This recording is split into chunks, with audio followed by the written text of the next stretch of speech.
I just want to show you an idea that I have been trying out for organizing sentiments. And sentiments are one of those things that I like to just cut out and glue together while I'm doing other things, while I'm watching a show or something. And I like to glue the sentiments together so that they're a little bit thicker. So let me show you some of these so that I actually glue together 2 or 3 of the thicknesses to give them a little bit more depth and strength. And I like to do those while I'm doing other things, but then I end up with trays of sentiments that then get all mixed up. And so what I've been doing is taking these sectioned sheet protector thingies, and I've just cut some white cardstock just to the exact size of those little openings, and have created a little something where I can actually use both sides. And I haven't put them into a binder or scrapbook or anything because right now I only have a couple of pages of this. But I like these because I can use them on both sides. And so I could, in one page, I can store 12 different sentiments. And I'm always looking for ways to make my storage more efficient, to make my scrapbooking or card making a little bit easier.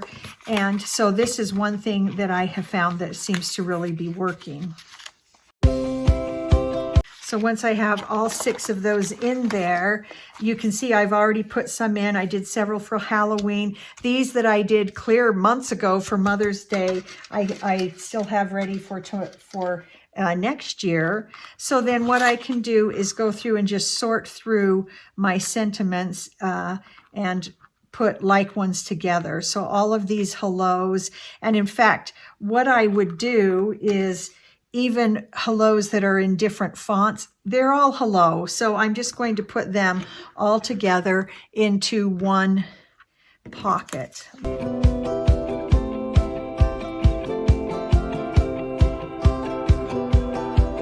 Let's look at some of these others. I have a lot of ones that say thanks. And what I did is went ahead and assembled them with the background and then the writing and the offset of it. And so I've got several that say thank you, where I took the U that was like that and just glued it right on the front. And so what I'm going to do, I think I'll put these on the back, and I'm going to put all the ones that say thank you in one, and then the ones that are just thanks are going to go in a separate pocket. If I ran out of the thank you, I could always take one of these that says thanks and pull another U in there and create one of those.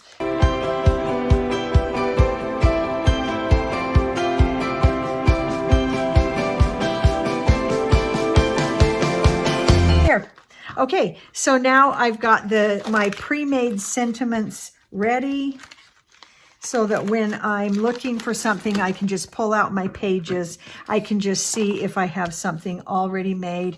Now, once I have more of these, I may go ahead and split them up so that, for example, anything that's Halloween is together, and, then it's your general sentiments. But this just seems to work really well, makes it really easy to find a sentiment. That empties my tray.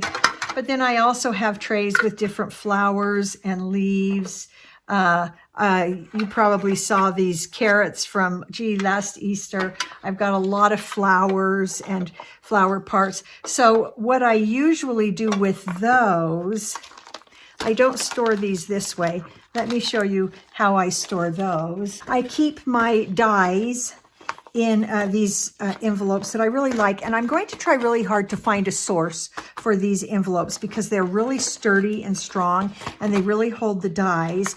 And you can see that this packet is kind of a mess. So let me actually show you how I like to store these. Sometimes if I've just finished a project, I just throw it all in there, but that is not the best way to do that. So I'm going to show you my preferred way. So I have the the instruction guide for the die set. And then I have dies that I just keep them taped together because it's just so much easier to do the die cutting if I can just put them down and then just shift the whole group onto a new piece of paper and just do a whole bunch of die cutting at once. So I leave them glued together. Now, I like to store these with with a magnetic sheet. So I have some that I got, and I just store my magnetic sheets all together. And I got these from Amazon, and I'll find a link so that you can have access to these. I've also heard that you can buy these in places like Home Depot. I have not seen them at ours necessarily. So I like to just store them on that magnetic sheet, and the sheets can be cut using your paper cutter. You can cut those sheets to whatever size you need to fit into that envelope. And so it just kind of holds it in there. And yeah, they'll slide around a little, but that just is, and then I always put the label on it that this is from Honeybee.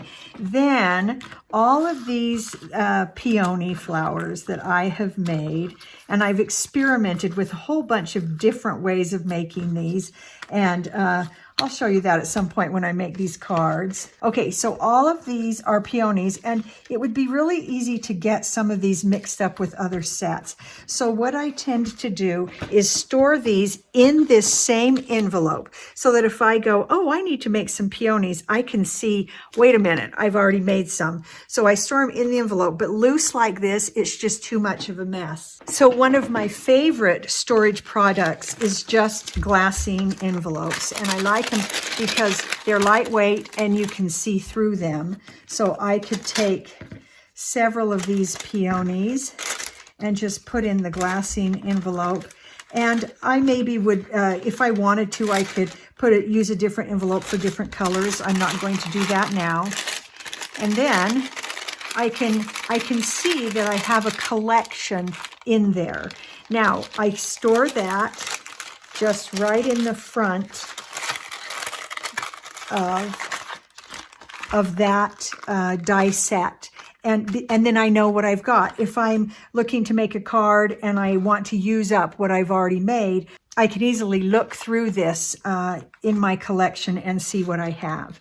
And then these others that are a different shape, I maybe would use them all on the same card, and that would be fine. But I want to store these in a separate bag, and I'm going to go ahead and put the background leaves in that same bag.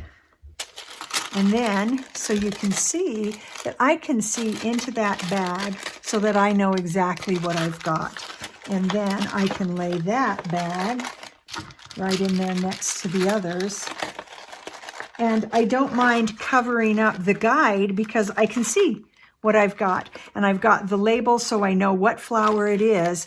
And then that just stores so easily into my little file of die sets. And this is everything. I try to limit how much I have because I feel overwhelmed, and I try to limit what I have to just what's right here. But you can see I've got other sets that I've left taped together, and I can go through and say, oh, I have some things made for this set.